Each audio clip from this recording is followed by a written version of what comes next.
एक कहावत बहुत प्रचलित है कि सांप को दूध नहीं पिलाना चाहिए क्योंकि बाद में वो आपको ही डसने का प्रयास करेगा। कुछ वैसा ही हाल है जेएनयू के पूर्व छात्र नेता उमर खालिद का, जिस पर दिल्ली में दंगा भड़काने का आरोप है। जिस देश में रहकर देश की संप्रभुता को ठेस पहुंचाने में माहिर उमर खालिद अब पूरी तरह से कानून के चंगुल में फंस चुके हैं और अब उसे आजीवन जेल की हवा खानी पड़ सकती है। नमस्कार, स्वागत है आपका टीएफआई पर, जो है भारत का सबसे बड़ा ऑल्टरनेट न्यूज मीडिया पोर्टल। और मैं शाश्वत सिंह आपको अवगत कराऊंगा कि कैसे उमर खालिद इस बार बहुत लंबे समय के लिए जेल की हवा खाने वाले हैं। दरअसल जेएनयू के पूर्व छात्र उमर खालिद की जमानत पर सुनवाई बुधवार को दिल्ली की अदालत में हुई, जिसमें विशेष लोक अभियोजक अमित प्रसाद ने उमर खालिद पर दिल्ली दंगों की योजना बनाने में आरोप लगाया है। अदालत के समक्ष कई पहलुओं पर प्रकाश डालते हुए अभियोजक अमित प्रसाद ने अपनी व्हाट्सएप चैट पेश की और कहा कि उमर खालिद ने 23 जनवरी को एक बैठक में भाग लेने के बारे में बात की थी। अभियोजक अमित प्रसाद ने इस संबंध में गवाह के बयान का भी हवाला दिया और कहा कि खालिद की जनवरी 2020 में हुए दिल्ली दंगों की पूर्व नियोजित साजिश में महत्वपूर्ण भूमिका थी। दिल्ली की एक अदालत के समक्ष अपनी जमानत याचिका का विरोध करते हुए अभियोजक अमित प्रसाद ने कहा कि स्थानीय समर्थन की कमी के कारण लोगों को अन्य क्षेत्रों से हिंसा भड़काने के लिए लाया गया था। दिल्ली की अदालत में उमर खालिद की बातचीत का हवाला देते हुए सरकार ने इस बात पर प्रकाश डाला कि आरोपी ने एक गुप्त बैठक में खून बहाने की बात कही थी। अभियोजक अमित प्रसाद ने यह भी कहा कि महिलाओं को एक साथ संगठित करने और लाठी और मिर्च पाउडर इकट्ठा करने के लिए कहा गया था। पिछले महीने उमर खालिद की जमानत याचिका का विरोध करते हुए विशेष लोक अभियोजक अमित प्रसाद ने कार्यकर्ता के दावे का मुकाबला करने के लिए अमेरिका में 9/11 के हमले का हवाला दिया कि उसने व्हाट्सएप ग्रुप पर केवल 5 संदेश भेजे और साइट पर मौजूद नहीं था। चार्जशीट का हवाला देते हुए प्रसाद ने तर्क दिया कि ये लोग 9/11 हमले के साजिशकर्ताओं की तरह ही बाहर से घटना स्थलों की निगरानी कर रहे थे, जैसे 9/11 में अमेरिका में निवास न करने वाले साजिशकर्ताओं ने किया था। अभियोजन पक्ष ने अदालत को यह भी बताया कि मामले के मुख्य साजिशकर्ताओं ने भीम आर्मी और भाजपा नेता कपिल मिश्रा पर आरोप मढ़ने का प्रयास किया।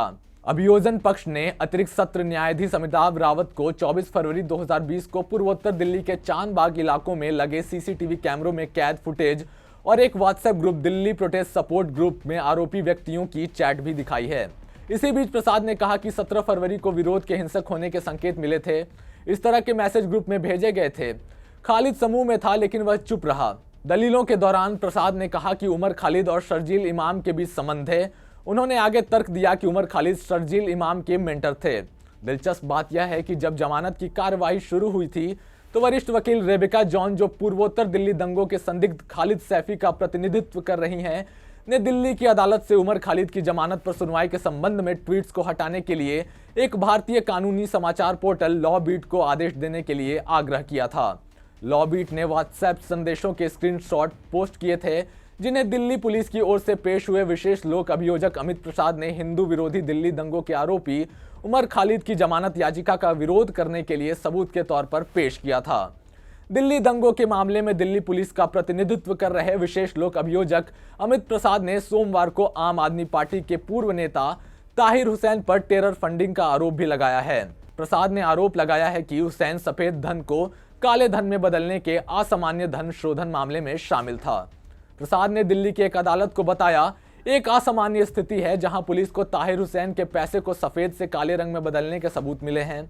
आपने आमतौर पर लोगों को सफेद धन को काले धन में बदलने के बारे में नहीं सुना होगा, लेकिन हमारे पास इसका प्रमाण है।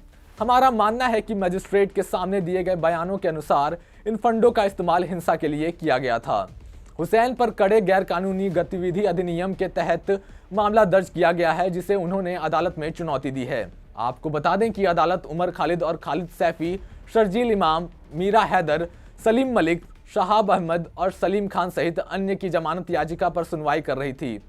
इस खबर के आने बाद नेटिजन्स ने भी अपना प्रतिक्रिया ट्वीट के माध्यम से दी है, जहां मोहित गुलाटी नामक व्यक्ति ने अपने ट्वीट करते हुए लिखा, वे अर्नब के व्हाट्सएप चैट को प्रसारित करने का आनंद ले रहे थे, लेकिन उमर खालिद की चैट को सार्वजनिक करने का विचार जो साबित करता है कि वह एक टेररिस्ट है, भारत के कानून और भावना के खिलाफ है। वहीं एक दूसरे ट्वीट में अतुल नामक व्यक्ति ने ट्वीट करते हुए लिखा, पैसा आतंकवादी देते हैं, हिंदुओं को खत्म करना है, औरतों को सामने रखो, सरकार को झुकाना है, सीएए के विरोध की आड़ में दिल्ली से हिंदुओं का जातीय सफाया करने की योजना थी। गौरतलब है कि पुलिस ने पिछले साल 26 दिसंबर को मामले में खालिद के खिलाफ आरोप पत्र दाखिल किया था। हुसैन सहित 15 लोगों के खिलाफ मुख्य आरोप पत्र पिछले साल जून में दायर किया गया था। खालिद को इस मामले में अक्टूबर 2020 में गिरफ्तार किया गया था और वह न्यायिक हिरासत में था। उन्हें पिछले साल सितंबर में दंगों में साजिश से संबंधित एक अलग मामले में गिरफ्तार किया गया था और कड़े आतंकवाद विरोधी कानून गैर कानूनी गतिविधि अधिनियम के तहत मामला दर्ज किया गया था। दरअसल नागरिकता कानून के समर्थकों और प्रदर्शनकारियों के बीच हिंसा के नियंत्रण से बाहर होने के बाद 24 फरवरी को पूर्वोत्तर दिल्ली में सांप्रदायिक झड़पें हुई, जिसमें कम से कम 53 लोग मारे गए और लगभग 200 लोग घायल हो गए थे।